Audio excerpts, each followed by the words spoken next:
गावराहाटी की परंपरा में राजसत्ता और पूर्व सत्ता दो अत्यंत महत्वपूर्ण एवं पूरक शक्तियां हैं, जिनका संतुलन गांव के आध्यात्मिक और सामाजिक स्वास्थ्य के लिए अनिवार्य माना गया है। यह व्यवस्था केवल सत्ता के विकेंद्रीकरण के लिए नहीं, बल्कि गूढ़ परंपरा और गहन सांस्कृतिक समझ के आधार पर रची गई है।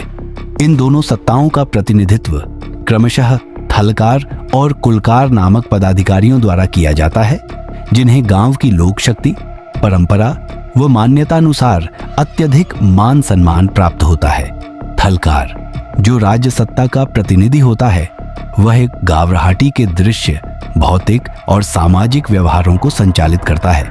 उसका कार्य क्षेत्र ठोस, प्रत्यक्ष और व्यवस्थात्मक होता है, जैसे देवस्थान के खर्च हिसाब की निगरानी, धार्मिक कार्यक्रमों की रूपरेखा बनाना, समाज के विविध घटकों के मध्य समन्वय स्थापित करना और गावराहाटी की प्रतिष्ठा का प्रतिनिधित्व करना। थलकार का कार्य प्रशासनिक होता है, परंतु उसका सामाजिक प्रभाव आध्यात्मिक सीमाओं तक पहुंचता है।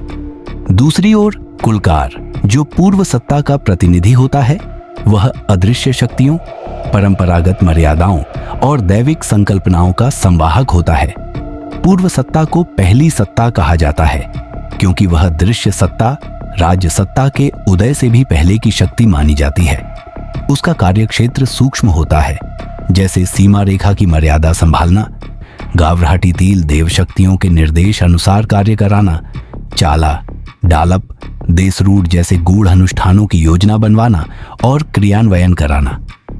पूर्व सत्ता अपने प्रभाव में भले ही अप्रत्यक्ष दिखे, पर उसका आध्यात्मिक महत्व अमूल्य होता है। यदि इन दोनों सत्ताओं में परस्पर समन्वय बना रहता है, तो गांव में सुव्यवस्था, शांति और आध्यात्मिक सामर्थ्य बनी रहती है। परंतु यदि राज्य सत्ता और पूर्व सत्ता में मतभेद, प्रतिस्पर्धा या द्वंद्व उत्पन्न हो जाए, तो गांव की मर्यादा डगमगाने लगती है। ऐसी स्थिति में सबसे पहले राज्य सत्ता अपनी अधिकार शक्ति पूर्व सत्ता को सौंपती है। यह परंपरागत रूप से स्वीकार्य है। लेकिन यदि पूर्व सत्ता भी अपने कर्तव्यों से विमुख हो जाए, या यदि दोनों सत्ता पद अपने उत्तरदायित्व से चूक जाए, तो मर्यादा स्वयं जागृत हो जाती है। मर्यादा इस संकल्पना में अंतिम और परम सत्ता है।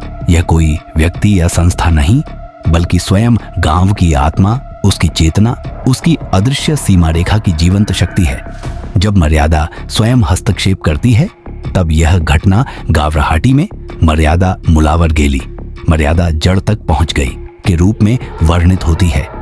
ऐसी स्थिति में गावराहाटीला शुद्ध करण्यासाठी देसरूढ सारखे अनुष्ठान करणे आवश्यक मानले जाते, जे सामूहिक शुद्धीकरण आणि संतुलन पुनर्स्थापन का प्रतीक होते। इसलिए गावराहाटी की संपूर्ण परंपरा में राज्य सत्ता और पूर्व सत्ता की भूमिका केवल अधिकार की नहीं, बल्कि सेवा, संयम और संप्रेषण की होती है। ये दोनों पद परस्पर विरोधी नहीं, बल्कि एक दूसरे के पूरक हैं। ठीक वैसे ही जैसे शरीर और आत्मा बिना एक दूसरे के सहयोग और मर्यादा की मर्यादा का सम्मान किए बिना गांव की आध्यात्मिक व्यवस्था और सामाजिक संतुलन असंभव हो जाता है।